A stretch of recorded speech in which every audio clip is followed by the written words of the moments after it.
अगर बाबा साहब अम्बेडकर नहीं होते तो क्या मैं पटना उच्च न्यायालय में अधिवक्ता होता? क्या नहीं होता? तो बाबा साहब हमारे लिए तो भगवान है। हमको तो इस देश का देवी दुर्गा हनुमान हमको कुछ नहीं दिया।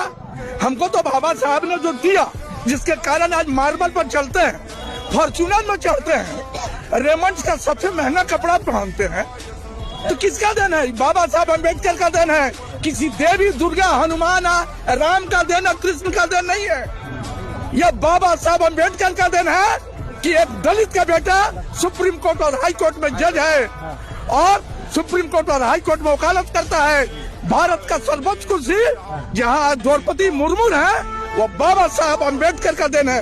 तो हमारे लिए तो भगवान बाबा साहब अम्बेडकर ने है। अगर बाबा साहब अम्बेडकर नहीं होते तो क्या मैं पटना उच्च न्यायालय में अधिवक्ता होता? क्या नहीं होता?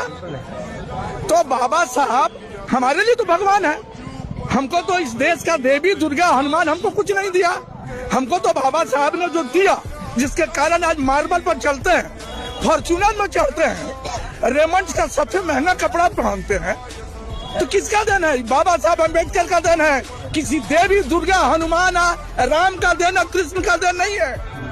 यह बाबा साहब अम्बेडकर का देन है कि एक दलित का बेटा सुप्रीम कोर्ट और हाई कोर्ट में जज है और सुप्रीम कोर्ट और हाई कोर्ट में वकालत करता है। भारत का सर्वोच्च कुर्सी जहाँ द्रौपदी मुर्मू है, वो बाबा साहब अम्बेडकर का देन है। तो हमारे लिए तो भगवान बाबा साहब अम्बेडकर ने है।